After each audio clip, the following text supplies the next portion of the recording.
ఓం నమస్తే. నేను doctor Venkata Chaganti, president, university of applied Vedic sciences. ఈరోజు మనతో యూనివర్సిటీ స్టూడెంట్ అనిల్ పోలిపెద్ది హిరణ్య గర్భ సూక్తం మీద రీసెర్చ్ చేస్తున్నాడు. సన్ మీద, సూర్యుడి మీద కూడా రీసెర్చ్ చేస్తున్నాడు. సో వేద మంత్రాలను తీసుకొని వాటిని డీకోడింగ్ చేసి వాటి అర్థాలని ఇదివరకే చాలా వీడియోలు చేశాడు అనిల్. అట్లనే వాయువు మీద కూడా పార్టిసిపేట్ చేశాడు. సో ఇలా అనిల్ అనేక మంత్రాలని డీకోడింగ్ చేస్తున్నాడు. అదే భాగంలో ఇప్పుడు రీసెంట్గా ఒక అతను నాకు ఆ, పంపించాడు ఒక వీడియోని. ఆ, అతని పేరు అంటే పంపించిన అతని పేరు కాదు, ఎవరైతే ఆ వీడియోలో ఉన్నారు యూట్యూబ్ వీడియోలో అతని పేరు రమేష్. అతను జన విజ్ఞాన వేదిక తరఫున ఒక వీడియో పెట్టాడు. ఆ వీడియో దాని సారాంశం మాట్లాడుకుందాం. Anil, can you share that video?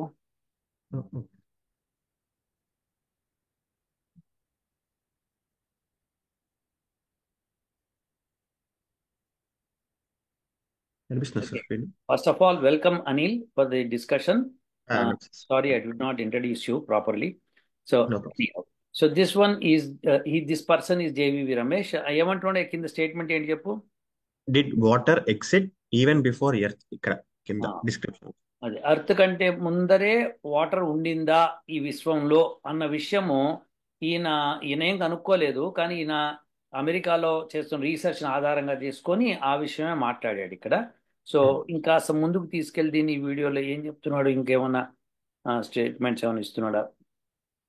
అంటే జస్ట్ లైక్ ఈ పేపర్ లో ఏదైతే ఉందో, నేను ఇక్కడ పేపర్ కూడా పెట్టాను సార్. ఈయన ఏం చెప్తున్నారు, ఒక పేపర్ లో పబ్లిష్ అని నిన్న ఎక్స్ప్లెయిన్ చేస్తున్నారు. ఆ పేపర్ కూడా నేను ఇక్కడ పెట్టాను ట్యాబ్ లో. ఓకే, సో ఆ పేపర్ చూపించు.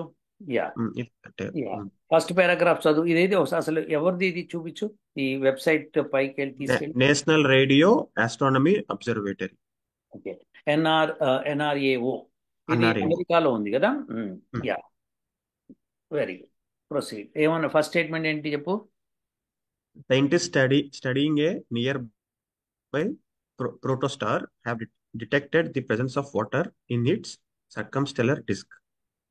The new observations made with the Atacama Large Submillimeter Array mark the first detection of water being inherited into a protoplanetary disk without significant changes to its composition. Okay, These results. These results further suggest that the water in our solar system formed billions of years before the sun. The new observations are published today in Nature. Okay, good. So ఇది అందరు గుర్తుపెట్టుకోవాల్సింది. ఇందులో లాస్ట్ స్టేట్మెంట్ ఏంటంటే, these results further suggest that the water in our solar system, మన solar సిస్టంలో water formed billions of years before the sun అని చెప్పుకొస్తున్నారు. The new observation are published today in Nature. So in Nature అన్న ఒక journal ఉంది, దానిలో publish చేశారు. Good. So ఇది ఎన్ఆర్ఏఓ వాళ్ళ అబ్జర్వేషన్స్. సో అది నేచర్ అని పబ్లిష్ అయింది. దాన్ని ఆ నాస్తికుడు జేవివి రమేష్ గారు మాట్లాడారు. సో ఆ మాట్లాడిన దాన్ని ఆయన మనం తెలుసుకుంటున్నాం, ప్రపంచంలో భూమి కంటే ముందర నీరు వచ్చిందని. ఓకే, తీసే ఇంకా. So therefore sharing this. So ఇది అతను చెప్పుకొచ్చాడు. సో గొప్ప విషయంగా చెప్తున్నాడు. సో నాస్తికుడు కదా, సో వేదాల్లో ఏముంది, దానిలో ఏముంది, దీనిలో ఏముంది అని మాట్లాడుతూ ఉంటారు వీళ్ళు. వీళ్ళకి తెలియదు ఏంటంటే తెలుసుకోవాలని కూడా లేదు విశేషం. సో మనం చెప్దాం. ఆల్రెడీ అనిల్ ఇదివరకు హిరణ్య గర్భ సూక్తం చెప్తూ ఈ విషయం చెప్పేశాడు ఆల్రెడీ.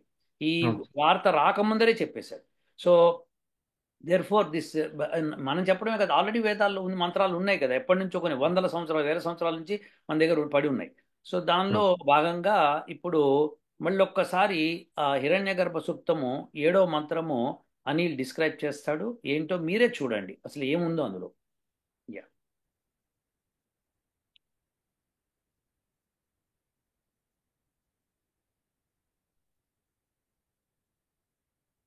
ఫుల్ స్క్రీన్ పెట్టు.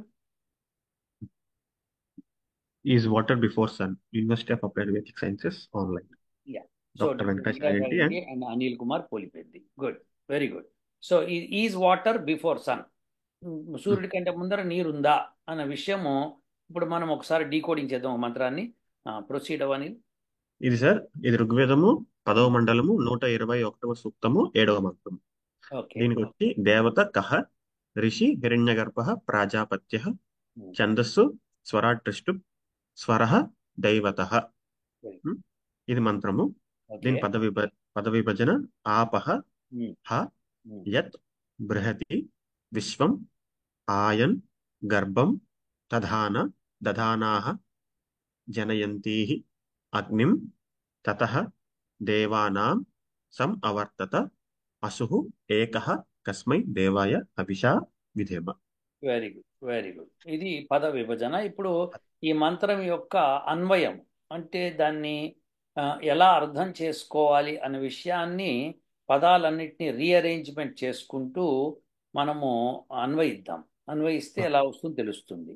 సో ఇప్పుడు ఈ మంత్రంలో చక్కగా ఎల్లో కలర్లో కొన్ని పెట్టాడు అనిలు. ఆపహ ఒకటి, దేవా దధానాహ, అగ్నిం, ఈ పదాలు పెట్టాడు. సరే, వాటి ఇంపార్టెన్స్ ఏంటో చూద్దాం నెక్స్ట్. ప్రొసీడ్ అనిల్. అంటే ఇది త్రిష్టుప్ స్వరాట్ త్రిష్టుప్ ఛందస్సులో ఉంచబడింది సార్ ఈ మంత్రము. ఓకే. ఫస్ట్ లైన్ లో వచ్చి 22 అక్షరాలు ఉన్నాయి మొత్తము. 22 అక్షరాలు ఉన్నాయి. 11 11 చొప్పున విడదీసుకుంటే మనకి ఈజీగా అన్వయం చేయడానికి ఈజీగా ఉంటుంది సార్. అయితే ఫస్ట్ యత్ ఏదైతే, ఎవరైతే, ఆపహ అంటే నీరు. దీన్ని అన్వయం మీనింగ్స్ ఎక్కడ రాసావా దీన్ని? నేను చెప్పేస్తాను సార్. చెప్పేసే. యత్ ఏదైతే, ఎవరైతే, ఆపహ అంటే నీరు, హ ఆచారాన్ని పాటించని నీరు, విశ్వం విశ్వమంతటిని, ఆయన్ వ్యాపించి ఉన్నది, అట్టి నీరు, బృహతి గొప్పదైన, అగ్నిం అగ్నిని, జనయంతి పుట్టించునట్టి, గర్భమును, తదానాహ ధారణ చేస్తూ ఉంటుంది. Fantastic, fantastic. సో ఈ గర్భము ఏదైతే ఉందో, సో ఇప్పుడు హిరణ్య గర్భం ఏదైతే ఉందో, ఆ గర్భము అంటే ప్రస్తుతం మొత్తము నీరు అని అర్థమవుతుంది. సో నీటి లోపల గొప్ప అగ్నిని ధారణ చేసింది, అంతేనా? అంటే ఇలా కూడా చెప్పచ్చు సార్. లేకపోతే ఇప్పుడు యత్ ఏదైతే,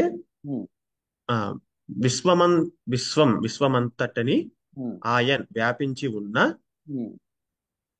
బృహతి గొప్ప అగ్నిని, అంటే విశ్వం అంతా వ్యాపించున్నది అగ్ని అంటే సూర్యుడే కదా సార్ వచ్చేది.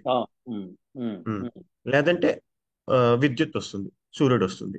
ఇక్కడ అగ్నిం అన్నది సూర్యుడి కింద తీసుకోవాలి. ఎందుకంటే 6వ మంత్రంలో కూడా, ఈ ముందు మంత్రంలో సూర్యుడు ఉదయిస్తున్న, సూర్యుడు వ్యాపిస్తున్నాడు అన్న కాంటెక్స్ట్ లో వచ్చింది ఒకటి. ప్రకారం కూడా తీసుకుంటే సూర్యుడే తీసుకోవాల్సి వస్తుంది సార్. అంటే ఈ గర్భం అంటే సార్, ఇప్పుడు సూర్యుడు మనకి స్థూలభూతం, గర్భంలో ఉండేది సూక్ష్మభూతం. సూక్ష్మంగా ఆ సూక్ష్మాన్ని ధారణ చేసేది నీరు. అసలు నీరు అనేది లేకపోతే సూర్యుని ధారణ చేయలేదుగా. కరెక్ట్. ఆపహ అంటేనే నీరు కదా. అయితే నీటి పరమాణువులన్నిటినీ ఆపహ అని అర్థం అన్నమాట. సో నీటి జల పరమాణువులు ఈ గర్భంలాగా ఏర్పడ్డాయి మొత్తం. సో గర్భంలాగా ఏర్పడి అప్పుడు నువ్వు అన్నట్టుగా ధారణ చేస్తున్నాయి అగ్నిని. సో దేర్ఫోర్ ధరించి ఉన్నాయి అన్నమాట. Okay, good good. ఇంకా విశ్వం. సో ఇప్పుడు ఇంకా అదే సార్, ఇప్పుడు అంటే ఇప్పుడు ఈ మంత్రం ఫస్ట్ లైన్ బట్టే చెప్పచ్చు మనము. సూర్యుడి కంటే ముందు నీరు ఉందని మనం డిక్లేర్ చేయొచ్చు సార్. అయితే ఇప్పుడు ముందు ఉంది అనడానికి నీ దగ్గర ఆధారం ఇంకేముంది ఇందులో? ఇదే లైన్లో ఇప్పుడు అనిల్, నువ్వు మిస్ అయిన పాయింట్ కానీ, మిస్ కాకుండా ఉండాల్సిన పాయింట్ కానీ ఒకటి ఉంది ఇందులో. అదేంటంటే, ఇప్పుడు నువ్వు ముందుంది అని చెప్పావు కదా నీరు. ఎలా చెప్పావు? ఈ సెంటెన్స్ లో ఉన్న ఒక సీక్వెన్స్ లో చూసుకున్నా కూడా ఆపహ ముందే ఇచ్చారు కదా సార్ రిషి. అవును, ఇచ్చాడు, కరెక్ట్, డౌట్ లేదు. కానీ ఇందులో వర్బ్స్ ఏవైతే క్రియాపదాలు ఉన్నాయో అవి ఆయన్ ఒకటి, ఆయన్ దధానా ఒకటి, అవునా? సో జనయంతి. జనయంతి ఒకటి, ఇవన్నీ ఉన్నాయి కదా. వీటిలో ఆయన్ అలానే దధానాహ ఈ రెండు పదాలని మనం తీసుకుందాం. Okay sir. ఆ, ఇప్పుడు ఆయన్ అంటే ఏమిటి? నువ్వు వ్యాపించి ఉండదు. వ్యాపిస్తున్నవి అని అర్థం, అవునా? ఇది ఏంటిది? ప్రజెంట్ పార్టిసిపులా లేకపోతే పర్ఫెక్ట్ ప్రజెంటా, ప్రజెంట్ పర్ఫెక్టా, ఇది మనం తెలుసుకోవాలి. ఓకే. సో ఇప్పుడు దీనిలో అది కాకుండా జనయంతీహి, జనయంతీహి అయిపోయింది. ఓకే, ఇప్పుడు ప్రజెంట్ పార్టిసిపుల్ అన్నట్టే ఏమిటి అంటే ఒక యాక్షన్ జరగక ముందు జరిగిపోయిందని చెప్పడం. అవును సార్, వ్యాపించి ఉన్నది already. So so I at banana before I went to A movie అన్నప్పుడు బనానా ముందర తిన్నాను కదా, అటువంటిది అనమాట. సో బిఫోర్ అంటే ప్రజెంటేషన్, నేను బనానా తిని ఇప్పుడు ఊరెళ్తున్నాను అన్నాను అనుకో, అప్పుడు బనానా తిన్నాను తిన్నా అంటే ఒక యాక్షన్, ఊరెళ్తున్నాను యాక్షన్కి ముందర చేస్తాం అనమాట. అవును సార్. సో ఇప్పుడు ఇక్కడ ఆయన్ దధానాహ అన్నది ఇప్పుడు ఆయన్ అంటే వ్యాపించినది. అదేంటంటే ఒక యాక్షన్ తర్వాత జరగబోయేదా, లేకపోతే దధానాహ ఒక యాక్షన్ జరగక ముందు జరిగేదా, జరిగిన తర్వాత జరిగేదా, ఈ రెండింటి అర్థాలు మనం తీసుకో. సో అయితే ఇవి తీసుకొని మనము ప్రజెంట్ పార్టిసిపులా లేకపోతే ఇంపర్ఫెక్ట్ పార్టిసిపులా ఇది చూడాలి. ప్రజెంట్ ఇన్పర్ఫెక్టా, ప్రజెంట్ పర్ఫెక్టా, ఈ రెండింటిని మనం డిసైడ్ చేసామంటే గనక అప్పుడు ఏది ముందు జరుగుతోంది ఏది తర్వాత జరుగుతోంది చెప్పచ్చు అనమాట. ఓకే, సో దదానాహ దదానాహ దదానాహ అనేది పాస్ట్ లో జరిగింది, ఇంకా కంటిన్యూ అవుతుంది. అదే, కాబట్టి దాన్ని మనము ప్రజెంట్ ఇంపర్ఫెక్ట్ కింద చెప్పాలన్నమాట. ఇప్పుడు ఓకే. ఆయన్ అన్నది ఇంకా జరుగుతోంది, వ్యాపించి ఉన్నది. వ్యాపిస్తోంది, వ్యాపిస్తోంది. వ్యాపించుతున్నది. ఓకే. ఎందుకంటే ఇది ఇంకా జరుగుతోంది, ఇప్పుడు ప్రజెంట్లీ కూడా జరుగుతోంది. ఓకే. ఓకే. కాబట్టి ఓకే. ఇప్పుడు యూనివర్స్ ఏదైనా ఎక్స్పాండ్ అవుతోంది అంటే ఆ ఎక్స్పాండ్ అవుతున్న పోర్షన్ వాటర్ అన్నమాట. వాటర్ తో నిండు. అదే అదే ఎక్స్పాండ్ అవుతోంది, జలమే, అవును సార్. జల పరమాణువులే ఎక్స్పాండ్ అవుతున్నాయి అని అర్థం అనమాట. అవును అవును సార్. సో దేర్ ఫోర్ నువ్వు ఇంకొక హింట్ ఇప్పుడు ఈ మంత్రంలో ఇస్తున్నావు ఏంటంటే, ఒకప్పుడు అయ్యింది, ఇప్పుడు అవుతోంది, ఫ్యూచర్లో కూడా అవబోతోంది అవుతుంది కంటిన్యూస్. సార్. సో అందుకని ఆయన్ అన్న పదం వాడు. ఓకే, దధానాహ అన్న పదం, ఇప్పుడు దధానాహ పుంలింగ స్త్రీలింగాలకి రెండింటికి బహువచనంలో వస్తుంది, కానీ అదే విధంగా it comes under verb also, that's the problem with that. అవును సార్. సో దెర్ ఫోర్ అలా వచ్చినప్పుడు మనం ఏం చెప్తున్నామంటే ఆ, ధరిస్తోంది అంటే ధరిస్తున్నాయి వీటన్నిటిని, బాగుంది. సో ధారణ ఇందులో చేస్తుంది. ఇంకొక విషయం ఏంటంటే ఆపహ, హ, హ అన్నది ఏమని చెప్తున్నావు? ఆచారం పాటించనటువంటి, అంటే ఒక ఒక స్థిరమైన ఇది లేదు. It is it is what is it called as chaotic condition అనమాట. సో అవును సార్. కేయాస్ అంటారు కదా, కేయాస్ అంటారు ఇక్కడ అమెరికాలో, కేయాస్, CHAOS. సో దీన్ని కేయాస్ అంటారు అనమాట. అంటే అది ఒకలాంటి ఒకటి కలిగితే డిస్టర్బ్డ్ కండిషన్. ఆ డిస్టర్బెన్స్ ఎలా ఉంటుందంటే దానికి ఒక ఈక్వేషన్ నువ్వు రాయలేవు. అవును కాబట్టి అని. ఇంకొక విషయం మనం స్పష్టం చేస్తున్నాం సైంటిస్టులకి, అవును సార్. అదేంటంటే it is disturbed condition where you cannot write any equation for it. ఇన్ఈక్వల్ state లో. ఎగ్జాక్ట్లీ. ఇప్పుడు స్మోక్ ఉంది, స్మోక్ వెళ్తున్నప్పుడు బ్రౌనేనియన్ మోషన్ అని చెప్పి ఆయన ఏదో ఈక్వేషన్ రాయడానికి ప్రయత్నం చేశాడు. సో ఇది మటుకు దీనికి ఈక్వేషన్ మానవ మాత్రం రాయలేరు అని చెప్పి క్లియర్గా చెప్పడానికి హా పెట్టాడు అక్కడ మంత్రం. ఓకే. సో ఏమనంటే ఈ ఈక్వేషన్ రాయలేరు, వాటర్ ఎట్లా ఎక్స్పాండ్ అవుతుందో చెప్పలేము మనం. అవును. ఒకటైతే డెఫినెట్గా చెప్పగలుగుతాం, అవుతోంది అని చెప్పగలుగుతాం. Hmm. ఆచారం పాటించేవి అంటే ఒక సిస్టమేటిక్ లైన్లో పడతాయి, దానికి నువ్వు ఈక్వేషన్ రాయొచ్చు. Okay, for example let's say that a ball is falling, ఒక బంతి కింద పడుతోంది. ఆ బంతి ఫస్ట్ 1 మీటర్ ఎంత డిస్టెన్స్ ట్రావెల్ చేసింది, ఫస్ట్ 1 సెకండ్, సెకండ్ 1 సెకండ్ ఎంత డిస్టెన్స్ ట్రావెల్ చేసింది, థర్డ్ 1 సెకండ్ ఎంత డిస్టెన్స్ ట్రావెల్ అని రాసుకున్నాం అనుకో, అప్పుడు ఒక మ్యాథమెటికల్ ఈక్వేషన్ ఫామ్ అవుతుంది. కానీ కేయాటిక్ అసలు ఎలా అవుతుందో మనకు తెలియదు, ఇష్టం వచ్చిన గడపడ గడపడ కూడా అయిపోతుంది అనమాట. దానికి ఎంత ప్రయత్నం చేసినా మీకు ఈక్వేషన్ ఫామ్ కాదు, వదిలేయండి అని చెప్తున్నాడు హాబెట్టి. సో పరమాత్ముడు స్పష్టంగా చెప్పేస్తున్నాడు ఏది ఏది సాధ్యం అవుతుంది, ఏది అసాధ్యం మీకు అని చెప్తున్నాడు. సో చెప్తూ ఆపహ చెప్పాడు. సో ఇప్పుడు మనం దీంతో మనము ఇప్పుడు NRAO వాళ్ళు చెప్తున్నది సూర్యుడి కంటే billions of years before water ఉండింది అని. ఇంకో ఈ మంత్రంలో స్పష్టత వస్తుంది, క్లియర్గా ఉంది సార్. క్లియర్గా ఉంది. సో ఇది వెరీ గుడ్. అప్పుడు ఇప్పుడు మనం ఈ ఫస్ట్ లైన్తోనే మనం సెకండ్ లైన్ కూడా డిస్క్రైబ్ చేసాం, ఆ మంత్రంకి వెళ్ళి చూసుకోవచ్చు వాళ్ళు, మనం ఆ లింక్ పెడదాం సరిపోతుంది. So wonderful Anil, your research is coming very wonderfully. So ఇవన్నీ నువ్వు వాళ్ళు చెప్పిన వాటిని కూడా రిఫరెన్స్గా పెట్టాలి when you right the paper. Okay. వాళ్ళు జస్ట్ నీరు ఉందని చెప్తున్నారు సార్. మనం అసలు ఆ సూర్యుడికి పుట్టుక కారణమే నీరు అని చెప్తున్నాం మనం. ఎగ్జాక్ట్లీ, బా, ఇది పాయింట్. వండర్ఫుల్. సో సూర్యుడు పుట్టుక కారణము నీరు. సో అందుకనే యాప. జగన్కి అగ్నిం అని ఇచ్చారు. ఉమ్, ఉమ్, అగ్నిని జనింపజేస్తుంది అది. అవును sir. Wonderful, wonderful. So therefore ఈ గర్భాన్ని ధరిస్తోంది ఆయన్, అది వ్యాప్తి చెందుతోంది విశ్వమంతా, విశ్వం ఆయన్, విశ్వం అంతటిని వ్యాపిస్తోంది అని చెప్పుకుంటూ ఆ గర్భాన్ని ధరిస్తూ అగ్నిని జనింపజేస్తోంది, సూర్యుని జనింపజేస్తోంది అని స్పష్టంగా చెప్తోంది ఇది. సో వండర్ఫుల్, వండర్ఫుల్, చాలా బాగుంది, చాలా బాగుంది, ఎక్సలెంట్. సో ఈ రీసెర్చ్ని నువ్వు కంటిన్యూ చేస్తూ ఇంకేమైనా చేసావా? అంటే నాలుగో మంత్రంలో కూడా డిస్కస్ చేసాం సార్, సేమ్. ఇది ఏడో మంత్రం అన్వయం. సో నాలుగో మంత్రంది ఇది సముద్రం రసయా సహ. సముద్రం రసయా, అవును, అప్పుడు కూడా డిస్కస్ చేసాం దీన్ని, అవునా? అసలు అంతరిక్షం మొత్తము నీరు ఉందనే మనం చెప్పాము. అప్పుడు చెప్పాం, కరెక్ట్ చెప్పాము. మొన్న ఒక వీడియో కూడా చేసాం కదా అంతరిక్షంలో నీరు అన్న విషయంలో కూడా అవును. జ్ఞాపకం చేసుకున్నాం. Very good. దీని ఈ వీడియో లింక్ కూడా పెడదాం, సో దట్ ఎవరైతే వినదలుచుకున్నారో దాన్ని కూడా వినొచ్చు. ఓకే. సో జేవివి రమేష్ గారు, మేము చెప్పింది కాస్త వినండి, మీరు వేదాల్లో ఉన్నది తెలుసుకోండి, ఇది ముఖ్యమైనది. నెక్స్ట్ ఇంకేమైనా చేసావా?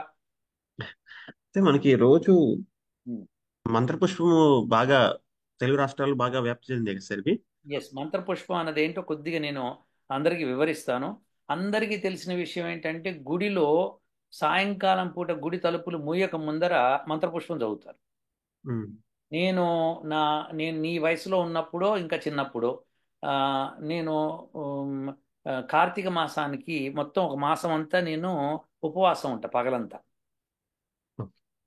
నక్షత్రాలు పడిన తర్వాత నక్షత్రాలను చూసి అప్పుడు ఇంటికి వెళ్ళి నేను భోజనం చేస్తా.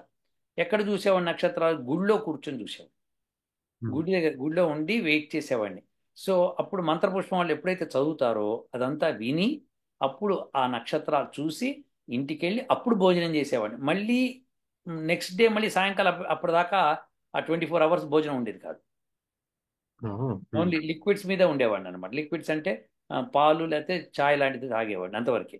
సాలిడ్ అన్నది లేకుండా అట్లా ఉండేవాడిని అనమాట. సో అట్లా నెల రోజులు చేసేవాడిని కార్తీక మాసం చేసి అసలు ఏమవుతుంది బాడీలో మార్పులు అని గమనించేవాడిని. సో దెర్ ఫోర్ ఆ ఏకాగ్రత ఏమిటి, ఏం ఏర్పడతాయని అన్నీ గమనించుకున్నాం.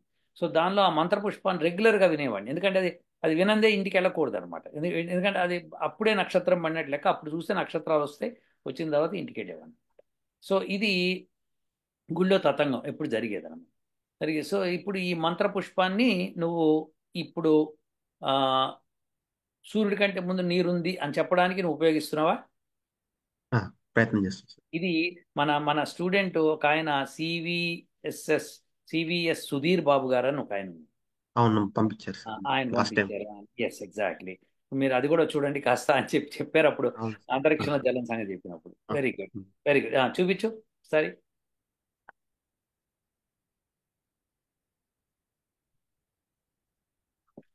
కనిపిస్తుంది సార్.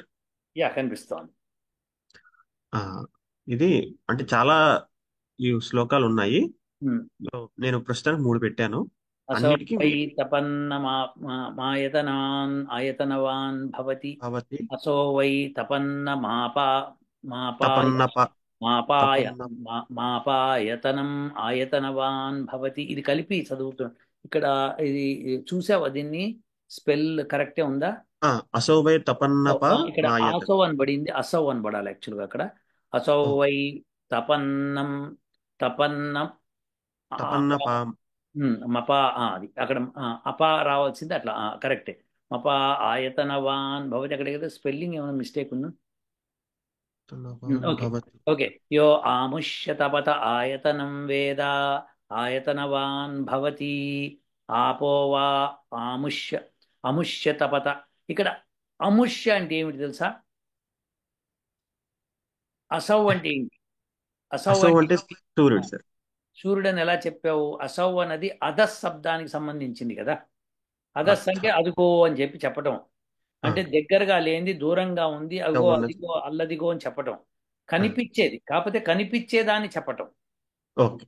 కనిపించేది దూరంగా ఉన్నదాన్ని చెప్తున్నాం, చెప్పనేది చెప్తున్నా. ఆ, అది సూర్యుడు ఎందుకు కావాలి? నక్షత్రం కావచ్చు, చంద్రుడు కావచ్చు, ఇంకేదో న్యూయార్క్ స్టేట్ ఎంపైర్ బిల్డింగ్ కావచ్చు, ఏదైనా కావచ్చు కదా. సో అంటే ఆల్రెడీ నెక్స్ట్ టైం లో వచ్చే చంద్రుడు నక్షత్రాలు వాటి ప్రస్తావన తీసుకొచ్చారు. ఎగ్జాక్ట్లీ. అంతేకాకుండా ఇక్కడ అముష్య తపత. తపత అంటే తపించటం కదా. ఉమ్, అముష్య అంటే ఏంటి? ఉత్తమంగా తపించేది అదిగో అని చూపిస్తున్నప్పుడు, ఈ ప్రపంచంలో ఉత్తమంగా తపించేది ఏమిటి చెప్పు? ఆ, సూర్యుడే సార్. సూర్యుడు. సూర్యుడు అట్లా అన్నమాట. సో దానిలో ఆ మీనింగ్ అట్లా వస్తుంది అనమాట. So okay. తపత ఆయతనవాన్ భవ. ఆయతనం అంటే ఏమిటి? ఆ, ధరించటం. అన్- అంతర్ తెలుసుకోమని తెలుసుకోమని ఆ, ఆయతన. ఆయతనం. ఆయతనం అంటే ఏంటంటే ఇల్లు, గుడి ఇలాంటి అర్థాలు వస్తాయి. అంటే ఏంటంటే దాని లోపల ఉంటుంది ఏదన్నా అని. అంతర్. ఆ, సో సో మప ఆయతనవాన్ భవతి అంటే ఈ నీరే దానికి ఆ, ఆ, ఆధారము. సూర్యుడిని తన లోపల ఉంచుకుంది అని చెప్తున్నాడు అనమాట. అందుకనే ఫస్ట్ థర్డ్ సెంటెన్స్ లో ఆపోవా ఆముష్యతపత ఆయతనవాన్, ఇది చెప్పుకొచ్చాడు అనమాట. సో దెర్ ఫోర్ సూర్యుడిని కూడా అంటే నీరే సూర్యుడికి నివాసం అని చెప్తున్నాడు ఫైనల్. చెప్తా. అది అది అలానే నువ్వు కూడా తెలుసుకో. ఏవం వేద, ఈ విషయం నువ్వు తెలుసుకో అని చెప్తాను. సో అవును. ఇది మన మంత్ర పుష్పంలో మనం రెగ్యులర్ గా టెంపుల్లో చదివేది.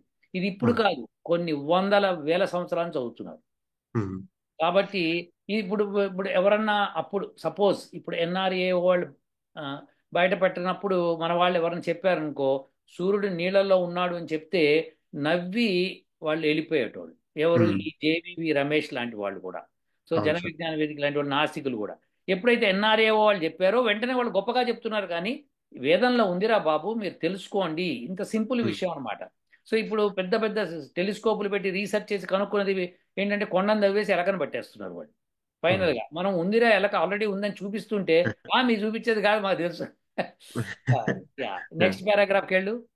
అదే సార్. అంటే ఇక్కడ ఈ అసౌవైని ఉమ్. అంటే సూర్యుడిని వర్ణించారు, ఇక్కడేమో చంద్రుడిని వర్ణించారు. అలా నక్షత్రాల్ని, అంటే మబ్బుల్ని, అంటే చంద్రుడిని, నక్షత్రాలు, మబ్బులు, సూర్యుడు అన్ని కూడా కాలము. నీళ్లే నివాసంగా కలిగి ఉన్నాయి. కాలం అంటే కూడా, సంవత్సరం కూడా చెప్పారు సార్. సంవత్సరం కూడా. ఇది వెరీ ఇంపార్టెంట్ అనిలు. ఇది తీసే ఉమ్, ఇంకా షేరింగ్ తీసే. ఇప్పుడు అసలు క్రక్స్ నువ్వు బదలగొచ్చావు. సో సూర్యుడికి నీళ్లే నివాసం. ఉమ్, తర్వాత చంద్రుడికి నీళ్లే నివాసం. తర్వాత ఆ, నక్షత్రాలకి నీళ్లే నివాసం. ఉమ్, నివాసం ఇది గుర్తుపెట్టు. ఆయతనం అంటే నివాసం అన్నమాట. నివాసం. ఇప్పుడు కాలానికి కూడా నీరే నివాసం.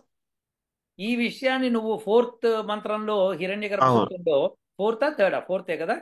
పూర్తి సార్. ఫోర్త్ మంత్రంలో డిస్క్రైబ్ చేసినప్పుడే చెప్పుకున్నామ్మా. అవును సో సార్. కాలం కూడా నీటితో ఏర్పడుతుంది అప్పుడే చెప్పుకున్నాము. ఉమ్. సో ఇక్కడ ఇంకో అగమర్ష మంత్రంలో కూడా సముద్రం అఘమర్షణ మంత్రంలో కూడా చెప్పుకున్నాం. Correct, correct, correct, correct. So therefore ఈ అఘమర్షణ మంత్రంలో మనం మంచి అంటే సముద్రాదది వా ఏంటి ఋతంచ సత్యం చ భీద్దా తపసో అజ్జజాయత తతో రాత్రజాయత తతః సముద్రో అర్ణవః సముద్రాదర్ణవాదది సంవత్సరో అజాయత. ఈ సెంటెన్స్ వస్తుంది. సో సంవత్సరం అంటే కాలం కూడా అక్కడే దాని నుంచే పుట్టింది అని చెప్పడం అనమాట. సో నీటిలోంచి కాలం పుట్టిందని చెప్పడం అసలు విచిత్రమైన విషయం. అవును సార్. ఇప్పుడు దీని మీద ఇంకోటి కుండబద్దలు కొట్టేద్దాం. అందరు ప్రేక్షకులు జాగ్రత్తగా వినండి, ఇది తెలుసుకోండి వేదంలో. సో అనిలు నేను కలిసి చేస్తున్న రీసెర్చ్లో ఇది ఒక ఉత్తమమైన పాయింట్. అదేంటంటే నీరు బాడీలో 70%. ఏమంటావు అనిలు? అవును సార్. అటు ఇటుగా 1-2%తో. ఈ నీరు తక్కువైంది అంటే వెంటనే మనిషికి శోషొచ్చి పడిపోతాడు. అవును సార్. అంటే అతనికి కాలంతో సంబంధం తెగుతుంది. దిక్కులు కూడా కనబడవు కదా సార్. కనబడవు కాలం కదా, దిక్కులు ఉండవు, కనబడవు. అయిపోయింది. ఉమ్, అందుకే కదా శోషొచ్చి కింద పడిపోయేది. అవును. సో అతను అన్కాన్షియస్ అంటాం మనం. అవును. కాన్షియస్నెస్ అంటే టైంతో సంబంధం కలిగి ఉండటం. అవును సార్. సమయంతో సంబంధం లేనిది అన్కాన్షియస్. కాన్షియస్నెస్. సో ఈ విషయాన్ని ప్రజలందరికీ తెలవాలి. చాలా మంది కాన్షియస్నెస్ అంటే అదేదో ఒక ఇది అని చెప్పి చెప్పుకుంటున్నారు, కానీ ఇది కాన్షియస్నెస్ అంటే సమయంతో సంబంధం ఉండటం. సో నీరు లేకపోతే బాడీలో దానికి తగ్గిందంటే నీరు శోషొచ్చి పడిపోతాడు మనిషి. సో అది అన్కాన్షియస్ అయ్యాడు అంటాం కదా మనము. అప్పుడు నీళ్లు చల్లి అతని మీద మనం నీళ్లు తాగిచ్చి కూర్చోబెడతాం మనం. Therefore, ఆ కాన్షియస్నెస్ వస్తుందంటే సమయంతో సంబంధం ఏర్పరచుకుంటాడు మళ్ళీ. సో ఇప్పుడు నీరే కారణము. దీనికే ఎక్స్టెన్షన్ కదా సార్, ప్రళయకాలంలో కూడా నీరు మొత్తం అంటే నీళ్ళలోనే మొత్తం ప్రళయం అయిపోతుంది అంటారు. అవును, అప్పుడు కాలం కూడా ఉండదు కాబట్టి ఎగ్జాక్ట్లీ అప్పుడు ఈక్విలిబ్రియం స్టేట్ లోకి వచ్చేస్తుంది అప్పుడు. ఎగ్జాక్ట్లీ. సో మనం ఏంటంటే అది జల ప్రళయం అని చెప్తాం అనమాట. సో దీనికి దేర్ఫోర్ ఇప్పుడు Vedas university of applied Vedic sciences వాళ్ళం మేము మొట్టమొదటిగా చెప్తున్నాము, సమయము అన్నది జలముతోనే సంభవము, నీటి పరమాణువుతోనే సంభవము, లేకపోతే కుదరదు.